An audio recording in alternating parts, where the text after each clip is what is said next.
que dice mucho del candidato que va a ser miembro de esta comisión.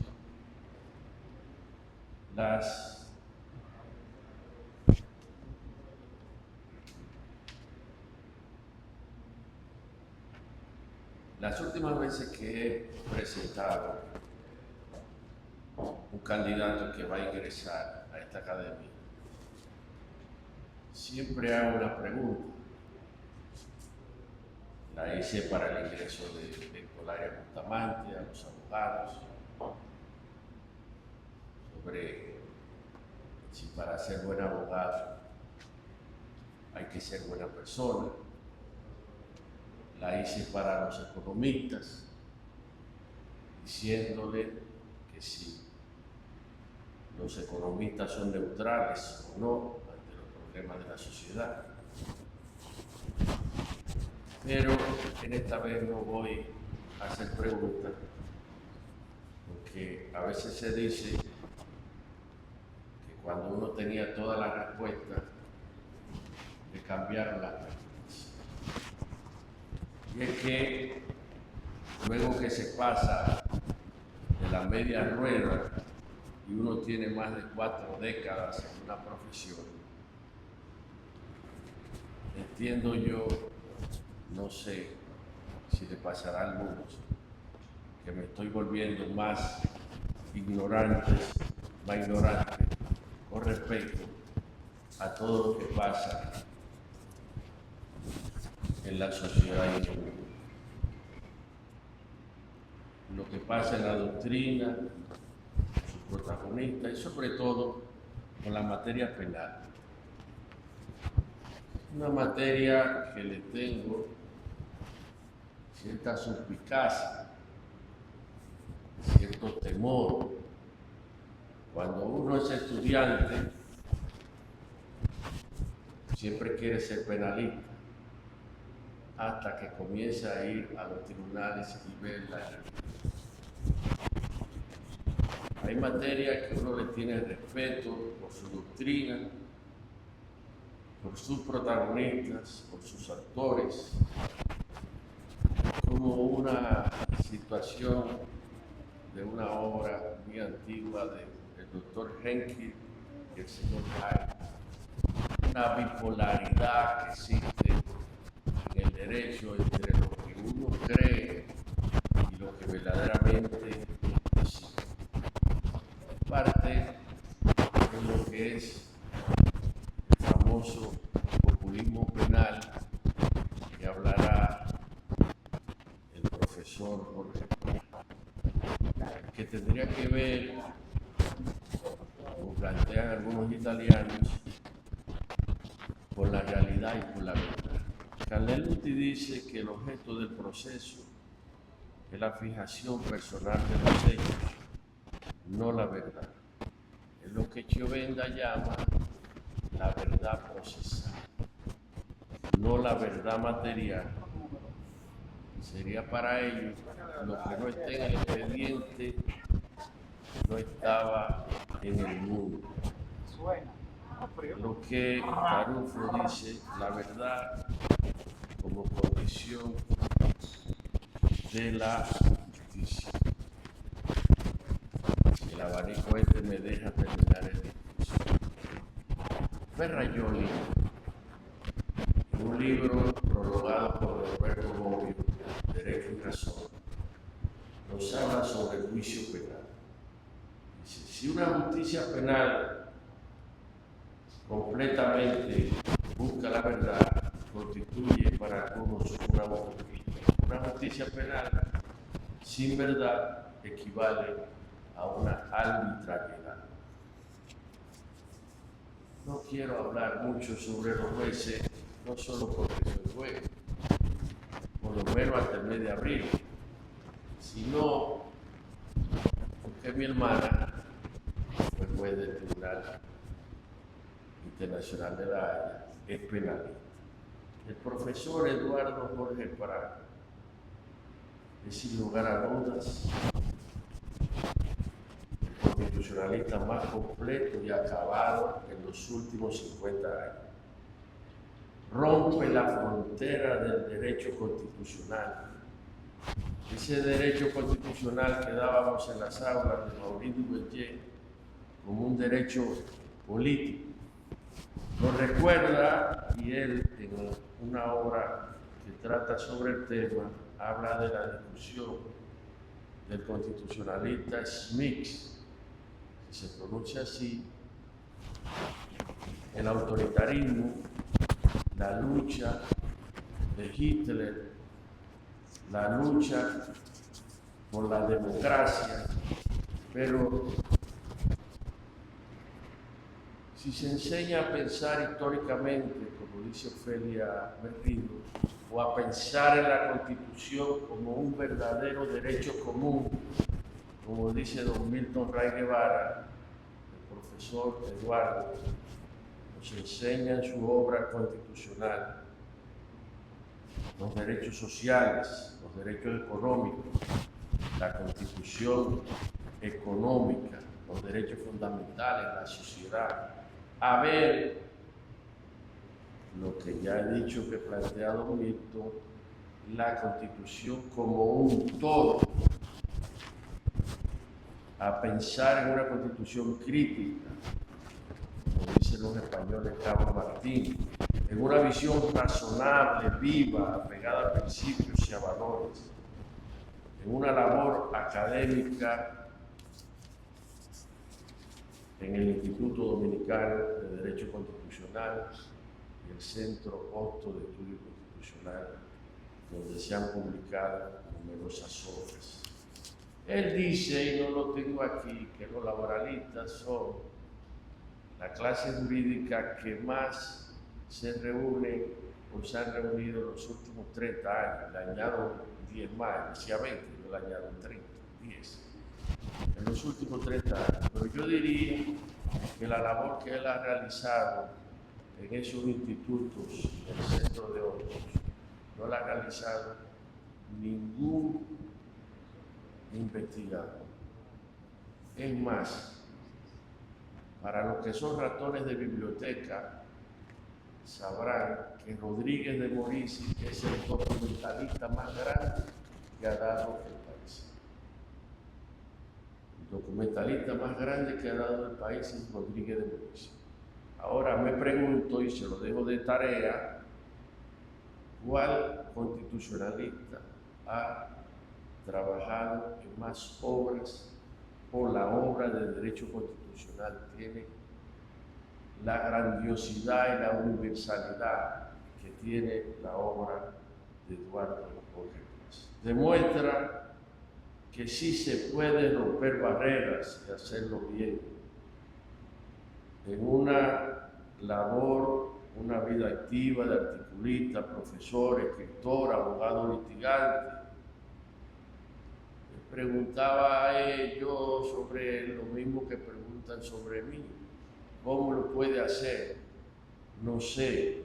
Creo que si el tiempo se dobla en 48 horas, es un referente obligatorio y necesario en el país en la materia constitucional. Ojo, del 2012 para acá, la Suprema Corte de Justicia y el Tribunal Constitucional cambió el formato de hacer sentencia. Es más, digo algo inclusive familiar. Mi padre, que fue juez de la Suprema, me decía, ¿cómo es que ustedes se citan ustedes mismos? Eso no se hace en ninguna sentencia. El Tribunal Constitucional, la Suprema Corte de Justicia, después del 2012, comenzó a cambiar el estilo de redacción de la sentencia para hacerla más comprensible y para que el que leyera la sentencia supiera de dónde vienen sus argumentos. Este señor es citado tanto por la Suprema Corte de Justicia como por el Tribunal Constitucional. El profesor rompe el esquema mencionado, que cuando usted analiza a Nino, filósofo argentino, que habla sobre Friedman, y la discusión de Savini y Benzano sobre la utilidad del derecho. ¿Es útil el derecho? ¿Sirve para algo el derecho? ¿Sirve para transformar la sociedad? Es a través de él y un artículo que conocí a Buenaventura Santos, que es el sociólogo más importante de derecho de Brasil y uno de los más importantes de Iberoamérica. Las legislaciones hay que analizarlas, y él lo ha planteado en forma racional. El legislador no es omnipresente, el legislador no es imperecedero. La legislación puede cambiar. Es el profesor que no quiere vivir en un futuro con leyes del pasado y autoritarias. Su ejemplo, su dedicación al lado de un gran académico, Pellerano Gómez Maney, quien todavía no le hemos hecho el honor que se merece y lo que este país le debe. Es al lado de Troncoso Sánchez, al lado de Luciano Pichardo, al lado de Luis Hernández Rueda, al lado de Berger Chupani, al lado de Américo Moreta Castillo, al lado de Pellerano Gómez y de Papo Nadal, solo citando a los fallecidos. Y voy a decir algo que digo en popular: separando los hombres de los muchachos. En este país hay 100.000 abogados. Entonces, es al lado de Rafael Albuquerque, Héctor Arias, Julio César Castaño, Víctor Castellano Pizarro, Rosina de la Cruz, Héctor Doter Matos, Franklin García Fermín, Luis Gómez, Porfirio Hernández Quesada, Cuello Herrera, Luis Chequer, Jorge Chubero Isa, Yocasta Cintina Valenzuela y Wenceslao Vega. Para mí, no solo como miembro de la Comisión de Ciencias Jurídicas, sino como presidente de esta academia, por una situación histórica y en sus 50 años, es un honor, es un privilegio, es un gran día recibir. No voy a leer su semblanza, que la leerá, recibir en esta academia al profesor Eduardo Jorge Prats. Un aplauso para él. Política y administrativa de esta academia, quien pues nos va a leer la semblanza profesional, la trayectoria profesional del doctor Eduardo Jorge Prats. Académico, electoral, político,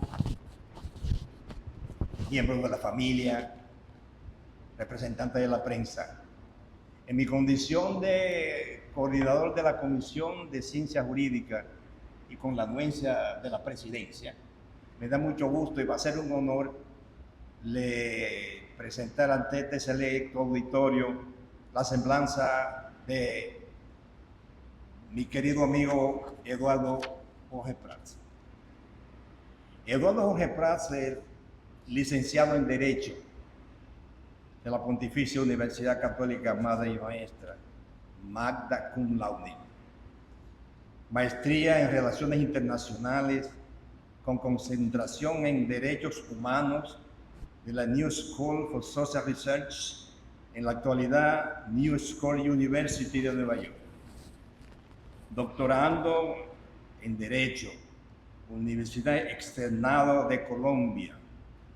Fue director ejecutivo de la Fundación Institucionalidad y Justicia, siendo en la actualidad miembro del Consejo Asesor. Don Eduardo fue consultor jurídico del Banco Central, profesor de Derecho Constitucional, Derecho Administrativo, Derecho de la Regulación Económica y Derecho de la Regulación Monetaria y Financiera de la Pontificia Universidad Católica Madre y Maestra, a nivel de posgrado y posgrado. Se desempeñó como director del Departamento de Ciencias Jurídicas de la Pucamaima en el recinto Santo Tomás de Aquino. Es delegado de Derecho Público del Comité Jurídico de la Vicerrectoría del Posgrado de la Pucamaima. Es coautor de la obra Constitucional y Economía y Derecho de la Regulación Monetaria y Financiera. Es autor del Manual de Derecho Constitucional, el volumen 1 y 2, Librería Jurídica, del ensayo Los peligros del populismo penal y de comentario de la Ley Orgánica del Tribunal Constitucional y de los procedimientos constitucionales. Eduardo Jorge Prats es director general de la firma Jorge Prats, Abogados y Consultores, presidente del Instituto Dominicano de Derecho Constitucional, del Centro Hostos de Estudios Constitucionales, así como miembro del Consejo Editorial de la Revista Iberoamericana de Derecho Procesal Constitucional y del Consejo Académico Dominicano de la Revista de Derecho Constitucional del Tribunal Constitucional.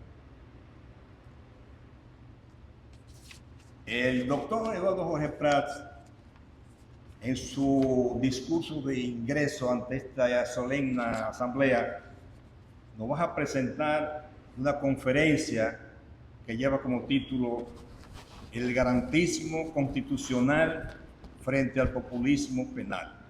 Con la anuencia de la encargada de protocolo, me voy a permitir invitar al doctor Eduardo Jorge que haga uso de la palabra.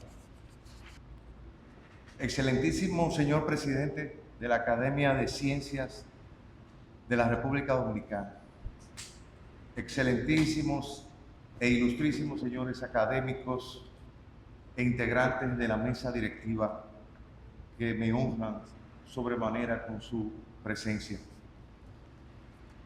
dignísimas autoridades aquí presentes, compañeros y amigos. Siento una profunda alegría por haber sido elegido miembro de esta corporación por clara benevolencia vuestra, impulsada entusiastamente por vuestro dedicado e incansable presidente, el magistrado Manuel Ramón Herrera Carbucho. No vaya a pensarse que creo que mis merecimientos reales o supuestos me hacen acreedor de tan alta distinción. Estoy aquí ante ustedes por obra y gracia de vuestra elección, que considero un regalo fruto de vuestra inmensa generosidad y una verdadera bendición de Dios. Por lo que quiero ahora expresarles mi profunda gratitud a vosotros, académicos, por este reconocimiento y por la gran oportunidad que me ilusiona y me reta de poder dedicar mis trabajos y esfuerzos a la misión de esta academia. Por una de esas maravillosas diosidencias que sorprenden a creyentes, agnósticos y ateos por igual, esta actividad fue pospuesta por el paso del huracán Melissa, un evento que en derecho angloamericano se conoce como un act of God, un acto de Dios, es decir, un suceso natural extraordinario e imprevisible que escapa al control de los seres humanos y que en el derecho de la responsabilidad civil del sistema romano-germánico nuestro se traduce en lo que conocemos como un caso fortuito o fuerza mayor. Milagrosamente, la nueva fecha escogida para este acto de hoy es el Día de Acción de Gracias, celebración original en los Estados Unidos y que ha recibido carta de ciudadanía en nuestro país. Por eso quiero aprovechar la ocasión e iniciar este discurso dando llegar aquí. Gracias ante y sobre todo a nuestro Creador, Dios, a quien debemos todo y cuyo tiempo siempre es perfecto. Gracias a mi amada y bella esposa, violando el principio de imparcialidad del juicio, sin cuyo amor y apoyo, su trabajo excelente como gerente general de la firma, no estuviera aquí frente a ustedes. Porque hay que trabajar y trabajar, pero sin apoyo y sin el apoyo tuyo, Ángela, todo esto no hubiera sido posible.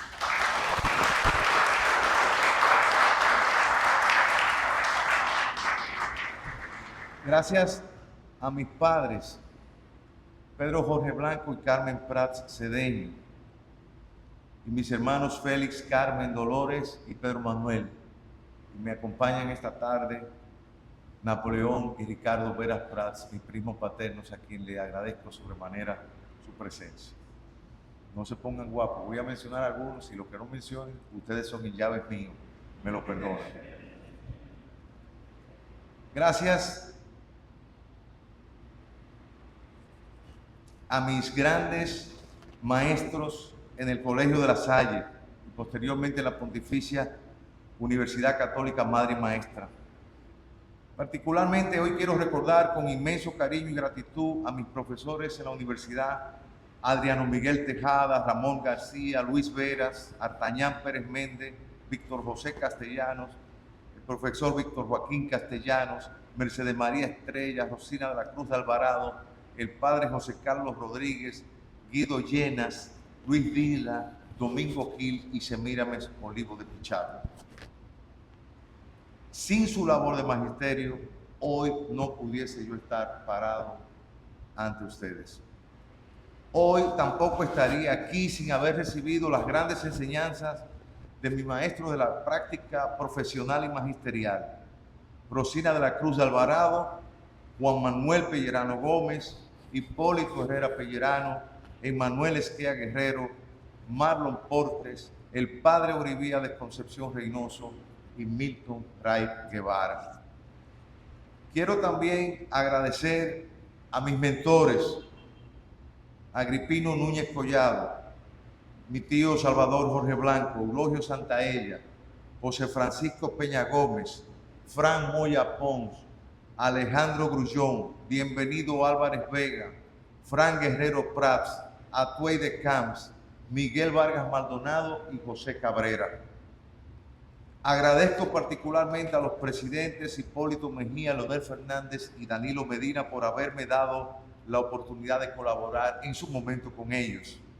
En el caso del presidente Fernández, me distinguió con una designación en la comisión de juristas que preparó el anteproyecto de reforma constitucional que culminó en 2010 y que fue una gran oportunidad de aprender y practicar derecho constitucional y compartir con eminentes juristas, entre los cuales resalto al doctor Ray Guevara, cuyo ejemplo, orientación y aliento hizo de aquella reforma una gran jornada político-constitucional. Agradezco también a todos los rectores de la Pucamaima por propiciar un espacio para el desarrollo de mi vida académica, como lo sigue haciendo hoy el rector reverendo padre Cecilio Espinal. Gracias a mis compañeros en el profesorado de la Pucamaima, a mis alumnos de los que tanto aprendo, a los colegas que me han acompañado en los afanes de la profesión y en los tribunales, a los abogados integrantes de mi firma de abogados, Roberto Medina, Margaret Santos, Nicole Ruiz, Numiel Peña, George Medina, y en especial a mi hijo Luis Antonio Sousa, acompañado de su esposa María Angélica Pellerano, mi hija también, quien está al frente de la oficina y de quien yo vivo aprendiendo tanto todos los días. Gracias a mi querida hija Laura, acompañada de su esposo Esteban Angulo, que hubiera querido que fuera abogada, pero que hoy es una cultora excelente de la veterinaria, microbiología y la gestión de empresas. Gracias a mis clientes por darme la oportunidad de realizar la práctica del derecho. Gracias a Flavio Darío Espinal por darme la materia Introducción al Derecho. Gracias a nuestro director vitalicio de la Escuela de Derecho Héctor Alias por soportarme y por estar aquí también. Gracias a ustedes por dejar todos sus compromisos y acompañarme en este día tan especial. En particular, gracias al ministro de Trabajo, al presidente del Tribunal Constitucional, a los demás magistrados de viejas cortes y de la corte presente del Tribunal Constitucional y los demás amigos que nos acompañan. Gracias. Ya he contado en mi columna en la prensa que cuando era adolescente quería estudiar historia, sociología o periodismo. Mi padre quería que fuera médico como él, pero sentía que la medicina no era lo mío. Mi madre no quería por nada en el mundo que viniera a Santo Domingo para que no me perdiera en esta selva. Finalmente, presionado por los argumentos más imperativos que diplomáticos de mi tío Salvador, de que podía ser abogado y luego dedicarme a otra cosa, contra mi voluntad, estudié Derecho. Hoy que tenemos 100.000 dominicanos graduados de la licenciatura de Derecho, no me sumo a aquellos que quieren cerrar la Escuela de Derecho alegando que hay muchos abogados. En realidad creo que en la actualidad el Derecho, como en su momento lo fue la teología y la filosofía, es una disciplina de las ciencias sociales y las humanidades que provee al estudiante una formación general, a la vez que técnica y profesional, que le permite dedicarse solo al derecho o incursionar además en otras áreas como negocios, comunicación, economía, etc. Por eso es bueno estudiar derecho, incluso aunque uno sea un adulto mayor o envejeciente como en nuestro caso, porque el derecho, en tanto ciencia de la organización social, se comprende mejor cuando uno ha vivido más, cuando uno ha sido propietario, empleado, cuando se ha divorciado, cuando lo han expropiado, etc. Cuando ha tomado un préstamo. Y así es que se aprende derecho, viviendo. Y nunca se termina de estudiar derechos. Y es que el derecho es muy dinámico y se actualiza a golpe de leyes, precedentes jurisdiccionales y cambios políticos y socioeconómicos que obligan a repensar toda una disciplina. Por eso, el abogado que quiera mantenerse actualizado debe estudiar a diario y no solo a propósito de los casos que tiene a su cargo. Al respecto, confieso que la mejor manera de aprender constantemente derecho es enseñando, lo que permite mantener vivo el entusiasmo por el derecho y la capacidad de asombrarnos frente a los misterios y descubrimientos jurídicos que nos contagian nuestros jóvenes estudiantes. Recomiendo estudiar derecho como profesión o afición, porque hablar fluidamente la lengua del derecho y los derechos nos permite entender mejor nuestro país, el mundo y la sociedad. Y lo que es más importante, transformarlos en aras de la justicia, la democracia, el bienestar y la igualdad. Y sobre todo, nos ayuda entendiendo ambos lados de la moneda, el del demandante y el del demandado, el del acusador y el del acusado, a ser compasivos, civilizados y tolerantes. A raíz de este alto honor que esta academia me confiere, he recordado mis lecciones de introducción al derecho y la determinación de si el derecho es arte o ciencia.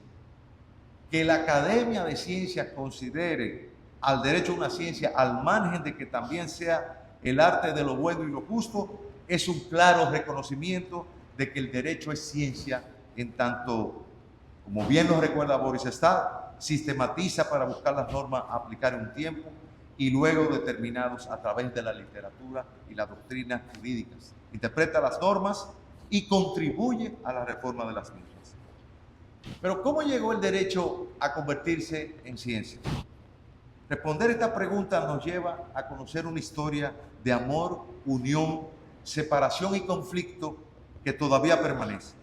Célebre es el resumen de Carl Schmitt del desarrollo histórico del derecho. Cito: el padre de la ciencia del derecho es el derecho romano renacido. Su madre, la Iglesia romana. La separación de la madre fue finalmente consumada después de varios siglos de difíciles disputas en la era de la guerra civil.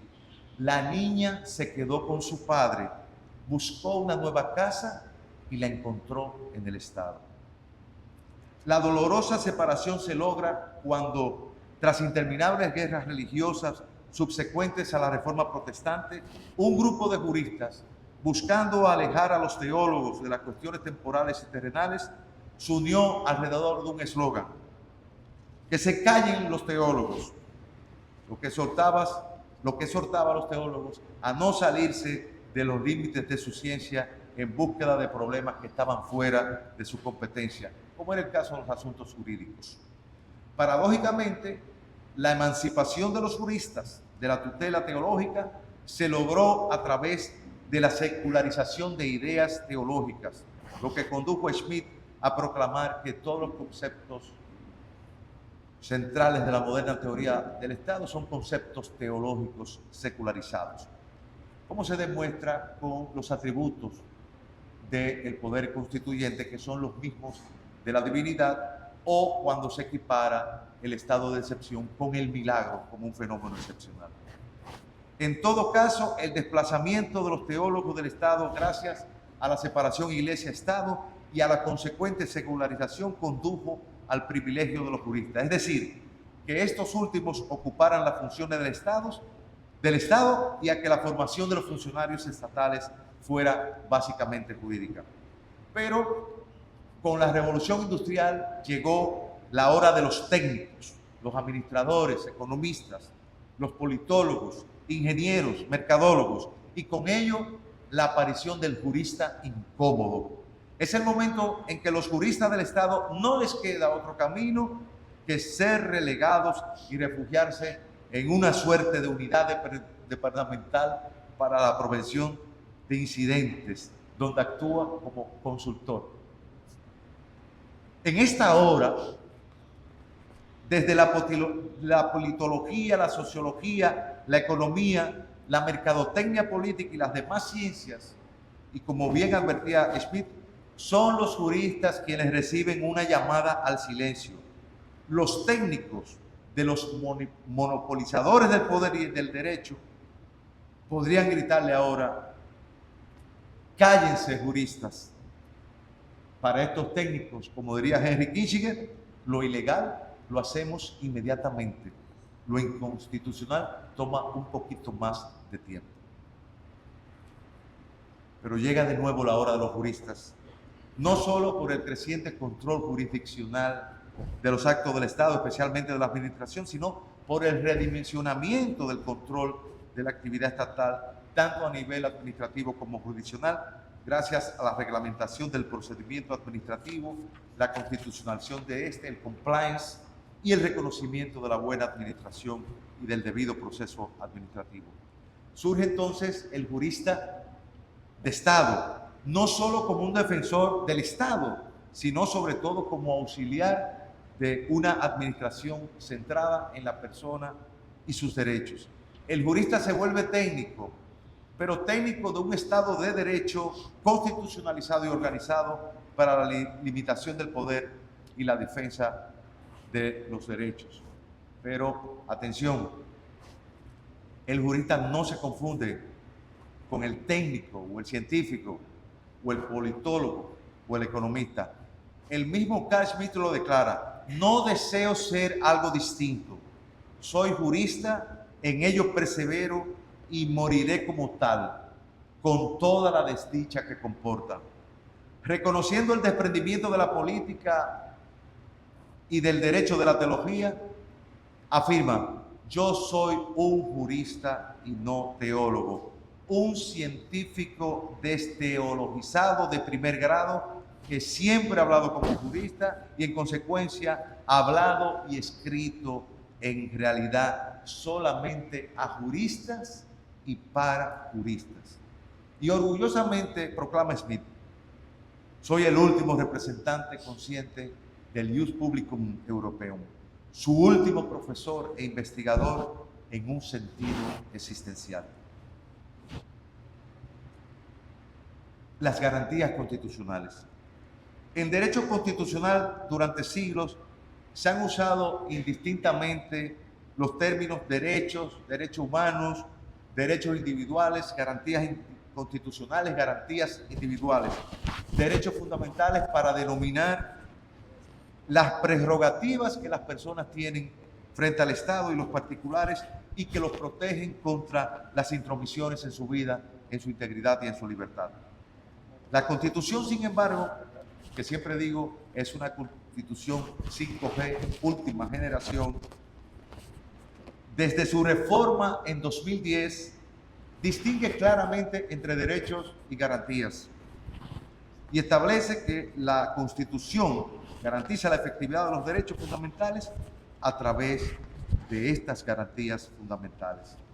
De modo pues que para nuestra Constitución las garantías son mecanismos de protección de los derechos con vista a lograr su efectividad. Estas garantías pueden consistir en la que expresamente consagra la Constitución, como es el caso del habeas corpus o del amparo, pero hay garantías innominadas o implícitas que la propia Constitución reconoce. De hecho, los propios derechos fundamentales pueden servir de garantías de otro derecho. Por ejemplo, la igualdad garantiza que no se discrimine en el ejercicio de los derechos sociales o en el acceso a las prestaciones estatales. Más aún, puede decirse que existe un derecho a las garantías, es decir, un derecho a la efectividad de los derechos a través de mecanismos de tutela idóneos. En todo caso, la idea que está detrás de la conceptuación constitucional de las garantías es que los derechos valen lo que valen sus garantías y que allí donde el ordenamiento no consagra una garantía, debe haber una garantía. No como muchas veces se piensa desde el positivismo, que si no hay garantía no hay derecho. Si no hay garantía, el derecho como un sistema de integridad debe presuponerla, debe adecuarla o debe mutar las mismas garantías expresas para convertirla en esos mecanismos idóneos. Las garantías fundamentales son claves a la hora de asegurar los derechos de las personas que son sometidas a un proceso penal. Y es que el ejercicio de la potestad punitiva del Estado es una de las intromisiones más intensas y profundas en las libertades de las personas, pues afectan un derecho clave, la libertad física, también el libre tránsito, el libre desarrollo de su personalidad y su propiedad. Por eso, las constituciones de todos los estados liberales de derecho consagran, por un lado, un conjunto de derechos y garantías sustantivas, que son las que en nuestro caso están en el artículo 40 de nuestra Constitución, y por otro una serie de garantías procesales que se engloban bajo la sombrilla del debido proceso. A todas estas garantías se suman las que están en el bloque de derechos humanos, de derechos fundamentales incorporados en nuestra Constitución, y también consideramos junto con Pellerano Gómez que los artículos 1 a 28 del Código Procesal Penal son derecho constitucional material y forman parte del bloque de constitucionalidad. Lo mismo ha hecho el Tribunal Constitucional con el derecho a la buena administración, consagrado en los artículos 3 y 4 de la Ley 107-13, que lo ha considerado un derecho fundamental implícito. Todas estas garantías parten de una idea fundamental del liberalismo. El poder corrompe y el poder absoluto corrompe absolutamente, lo decía Lord Acton. Por lo que se requiere, tal como afirma Montesquieu, que el poder frene al poder. Esto se logra a través de la organización del poder, pero también se logra a través de la consagración de un catálogo de derechos y de garantías, porque las formas garantizan la libertad, tal como decía Roscoe Pound. El populismo penal.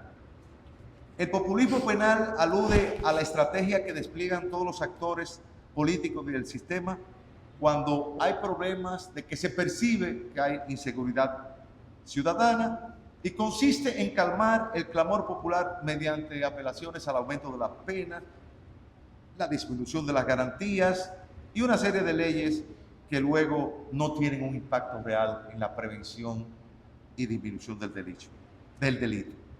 El derecho penal aparece en el populismo penal no como la última razón del derecho, sino como el mecanismo ideal para ordenar la sociedad.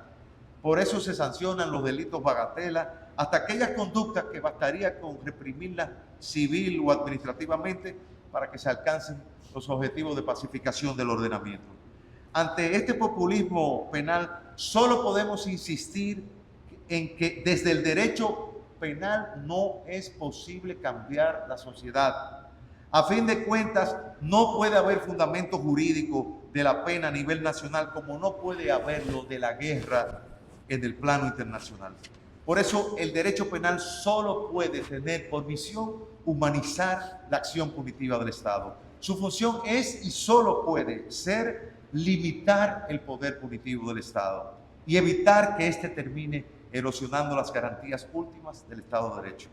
Es como afirma Zaffaroni, un apéndice indispensable del derecho constitucional de todo Estado constitucional de derecho que protege a las víctimas y a los presuntos inocentes que quedan atrapados en las redes del sistema penal.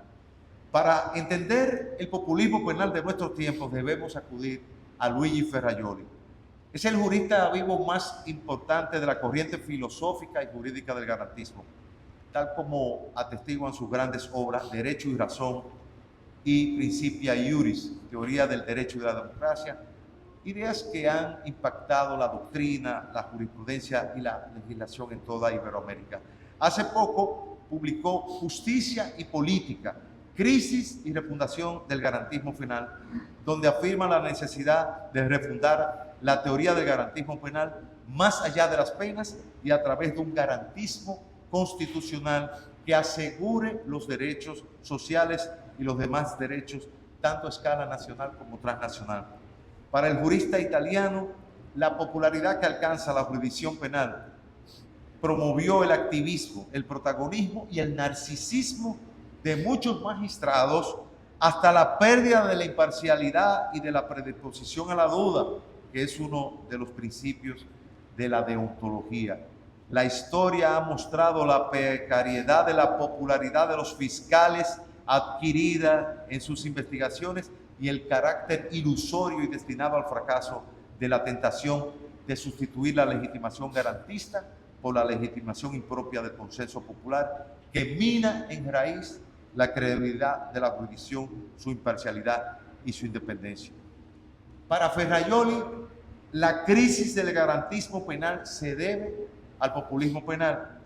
Aquí el pensador italiano es sensible a los hallazgos efectuados en el Laboratorio Clínico y de Anatomía Patológica Penal de la República Dominicana. En efecto, a Ferrajoli, a quien tuvimos la oportunidad de conocer personalmente y compartir con él en su primera visita al país, le llamó la atención nuestro ensayo, inspirado en la obra del francés Denis Salas, La voluntad de castigar, sobre el populismo penal, por lo que incluyó una reflexión, Ferrajoli, sobre el mismo, donde cita nuestra obra Los peligros del populismo penal y define Ferrajoli al populismo penal como la política en materia de seguridad dirigida a obtener un consenso secundando el miedo y la demanda de medidas represivas con un uso coyuntural y demagógico del derecho penal. Es decir, que en los anales de la teoría del derecho y del garantismo penal, la República Dominicana ocupa un lugar cimero, como patología, como problema. Porque aquí fue que Ferrajoli tomó conciencia de lo que era el populismo penal. Un término que él, con una erudición enorme, no lo conocía. De hecho, tampoco conocía la obra de Salas. Yo se la compartí PDF para que supiera de dónde yo había extraído esa noción. Eso para que ustedes vean que la República Dominicana es muy especial. Hay quienes se indignan frente al reclamo de respetar las garantías del debido proceso de los encausados en los grandes casos penales y tachan de estrambóticas las lecciones que supuestamente dan quienes se atreven a defender los derechos de los justiciables en el atoxicante clima de infinita sed punitiva en que vivimos. Además, se tilda de exhibicionistas a los abogados que asumen cabalmente su labor de defensores, de imputados y acusados. Recordemos que el abogado defensor, contrario al juez, es parcializado por su representado. Y se supone que se comporte como tal y no como la Madre Teresa o San Martín de Porres.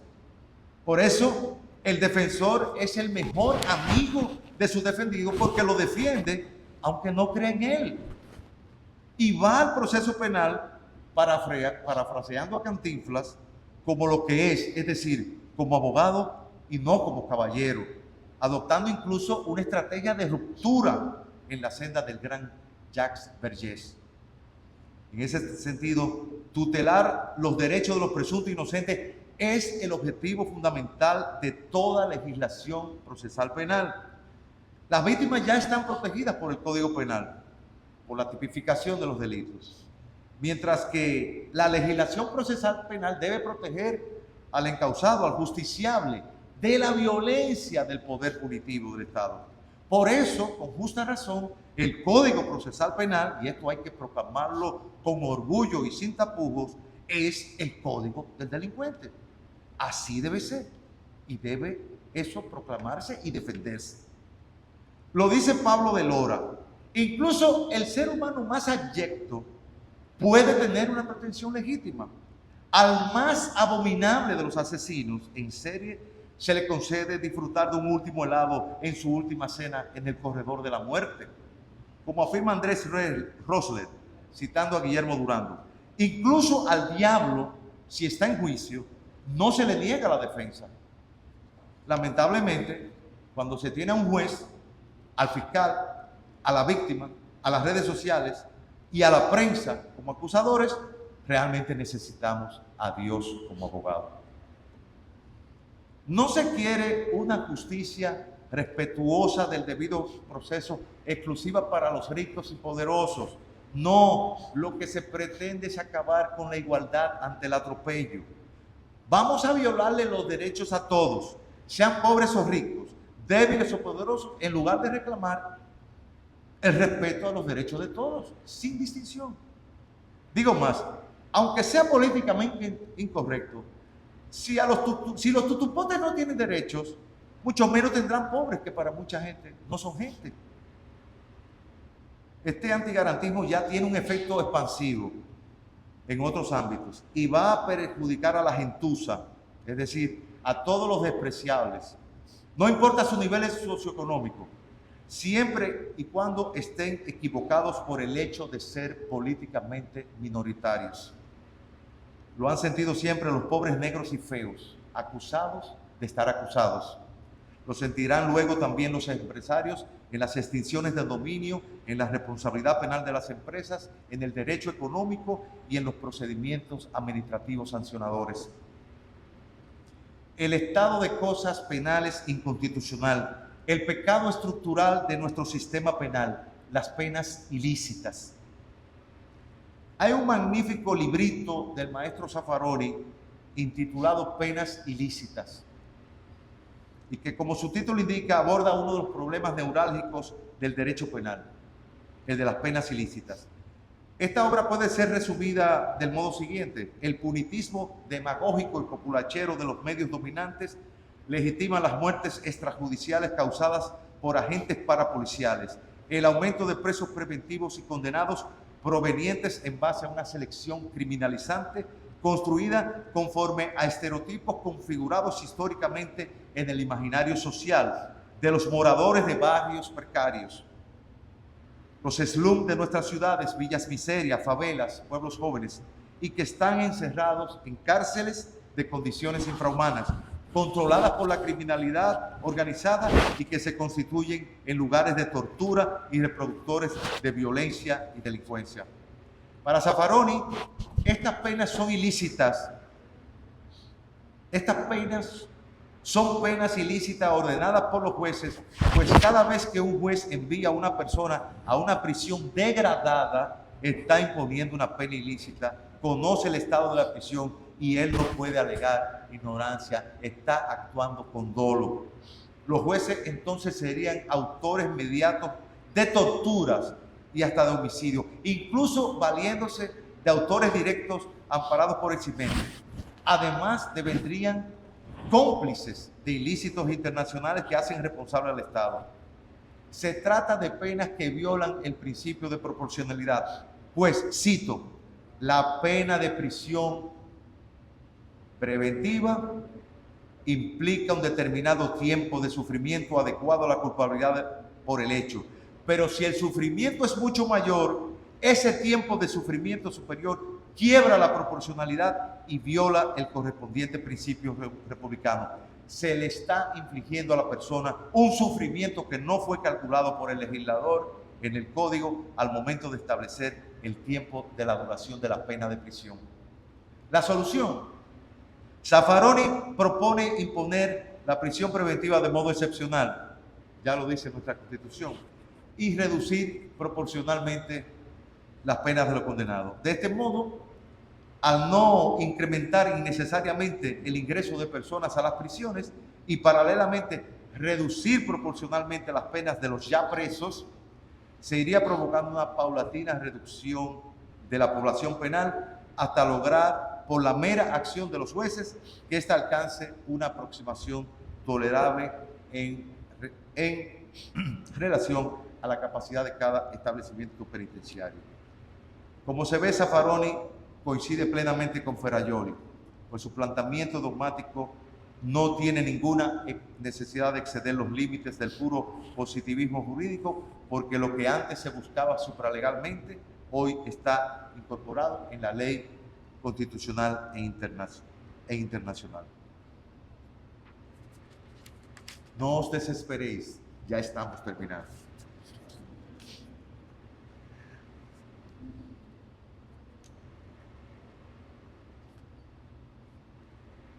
No todos los días lo hacen a unos miembros de la cadena de ciencias.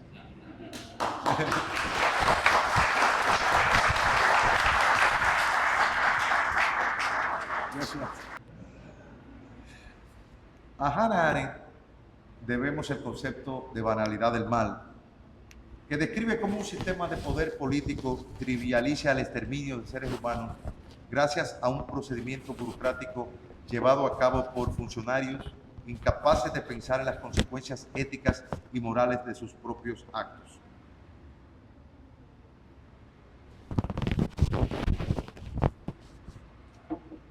Son seres humanos normales, ordinarios y comunes, que a pesar de que se dedican cotidianamente al mal radical, afirman cumplir estricta y escrupulosamente con sus deberes como ciudadanos y funcionarios, padremontaños y hasta como fervorosos cristianos. En otras palabras, no se necesita una persona mala para servir en un mal sistema, pues la gente buena se incorpora fácilmente en sistemas malévolos, como se revela en los testimonios de aquellos hombres grises de Christopher Browning y los verdugos voluntarios de Hitler de Daniel Gotthagen. Si aplicamos la teoría de Klaus Roxin sobre la responsabilidad penal en los casos de aparatos organizados de poder, sería responsable el funcionario que tiene control, al menos parcial, por medio de una estructura organizada de poder que no es más que un sistema de injusticia formalmente constituido sobre el dominio del hecho. Si por el contrario es un simple engranaje de la maquinaria del mal, es en consecuencia responsable por haber obedecido órdenes manifiestamente criminales. Se trata de un crimen burocrático en donde la indebida y ciega obediencia es el crimen.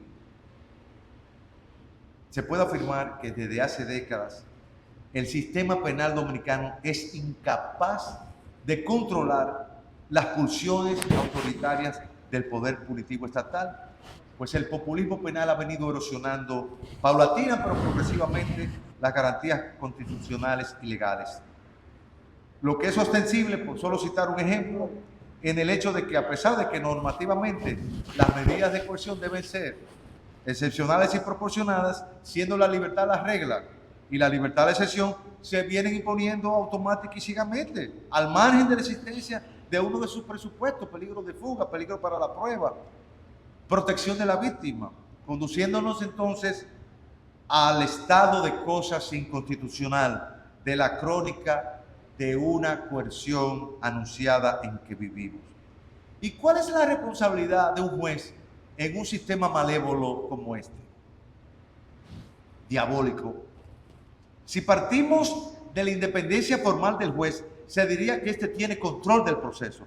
Si por el contrario, el juez es en verdad la pieza de un sistema de pecado penal estructural al defender efectivamente de otros actores del sistema y fuera del mismo, entonces el juez, al ignorar la red de las normas, estaría obedeciendo órdenes injustas y sería responsable de un crimen burocrático. Paradójicamente, el juez que quiere aplicar correctamente las normas en un sistema donde cotidiana y sistemáticamente siempre se violan las normas, va a ser tachado de propiciar privilegios a favor de ciertos imputados. Por eso el juez prefiere, al ser incapaz de resistir la presión de la alianza maquiavélica, acusador, periodistas, redes sociales, guionistas, directores y productores ejecutivos del juicio penal y el sufrimiento que este acarrea como espectáculo de consumo masivo, violar las normas, garantizando, gracias al perverso cóctel molotov del lawfare, derecho penal del enemigo y populismo penal, una penosa parodia de justicia para que así todos, sean pobres o ricos, poderosos o débiles, a todos se les viole por igual los derechos fundamentales. El desastre que viene. Ya la doctrina ha advertido del terremoto jurídico que viene con la reforma procesal penal, cuya aprobación definitiva parece ser inminente en el Congreso Nacional y que esperamos, si es aprobada así, sea vetada por el Poder Ejecutivo por ser claramente inconstitucional. Entre las locuras que establece dicha reforma encontramos permitir la interpretación analógica o extensiva más favorable al reo se extienda a todas las partes, violando el equilibrio de las partes. Cruzeta busca un diazepam para que resista lo que viene aquí. Negar el acceso a la carpeta fiscal por parte del acusado. Permitir que los derechos del acusado se vulneren antes de la solicitud de la medida de coerción cuando el tribunal ha sido claro en cuanto a que esos derechos surgen desde el primer acto que lesione su derecho. Interrogatorio, alerta migratoria, inmovilización de fondos, legalización de criterios para determinar el plazo preventivo de la prisión preventiva y los procesos, cuando el propio Tribunal Constitucional ha sido cada día más claro que se impone el plazo expreso y taxativo de la ley y no criterios jurisprudenciales extraídos de países en donde la legislación procesal penal no establece plazos. Impedir que en apelación se pueda ordenar un nuevo juicio como ahora y supeditar la casación al interés casacional, entre otras barbaridades. Si a todo esto le sumamos, y aquí está Pedro Balbuena, las inconstitucionales arguidas en una acción inconstitucionalidad de la cual él es representante contra el nuevo Código Penal, el panorama es devastador para las garantías y consagra el reino del populismo penal, ya no como práctica antilegal, sino práctica legalmente permitida, aunque constitucionalmente inadmisible. ¿Qué hacer? Como diría Lenin, tomar en serio las garantías. ¿Qué hacer ante esta desoladora situación? Rosler ha escrito una obra que se llama Si usted quiere una garantía fundamental, cómprese una tostadora. El libro de Rosler es un canto de cisne que entonamos como miembros, aquí todos, en su mayoría, de una generación y especie jurídica en peligro de extinción, el abogado garantista. Expresión redundante, no solo en materia penal, sino también en sentido general, respecto a todo el derecho, que solo se concibe en un Estado social y democrático de derecho en clave de las garantías de los derechos fundamentales. La tostadora, así conocemos esta obra de Rosler, parte de un supuesto fundamental. Sin garantías no hay república, no hay democracia, no hay ley, no hay Estado de Derecho y tampoco hay Constitución. Y afirma una idea crucial, esencial, para poder limitar los desvaríos a lo que nos conduce el bamboleo interpretativo, la alquimia constitucional, el maltrato constitucional a que nos someten muchos jueces y litigantes, intoxicados por un indigesto sancocho, Dworkin, Alessi, Gadamer, y es la de que para que tenga sentido hablar de la existencia de la Constitución, tanto en su parte dogmática como orgánica, tiene que haber ciertos conceptos que no admiten concepciones. La tortura está prohibida, la pena de muerte está prohibida, El plazo del proceso es el plazo legal. Estas reglas se aplican en una lógica binaria del todo o nada. O está prohibida la tortura o no está prohibida. O llegó la extinción del proceso o no llegó. No hay margen para evaluar la conducta del imputado ni para achacarle a él el retardo. El plazo es el plazo. Debemos recordar, entender y promover que los derechos humanos son de todos los seres humanos y no solo de los amigos, y que contrario a la pantomima de los juicios mediáticos paralelos, un juicio genuino no es un espectáculo ni tampoco una ocasión para enviar un mensaje, sino un ritual que tiene sentido solo si cumplimos con sus formas. Concluyo. Gracias al Señor.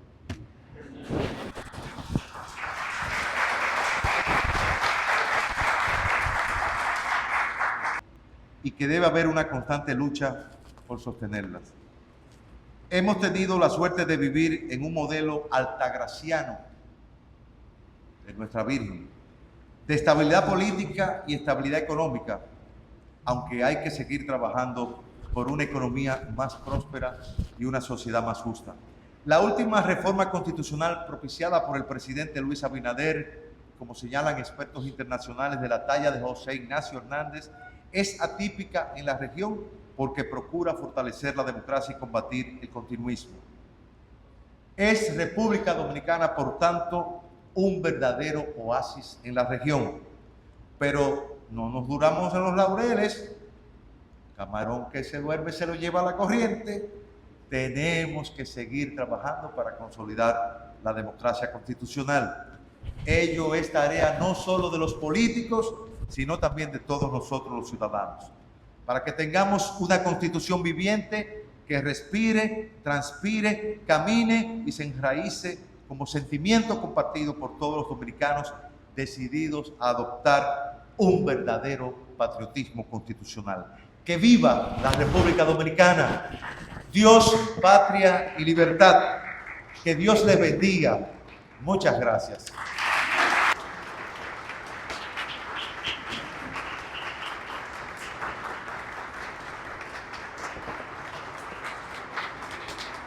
Este aplauso y esta muestra del doctor Eduardo Jorge Prats significa bastante en este día.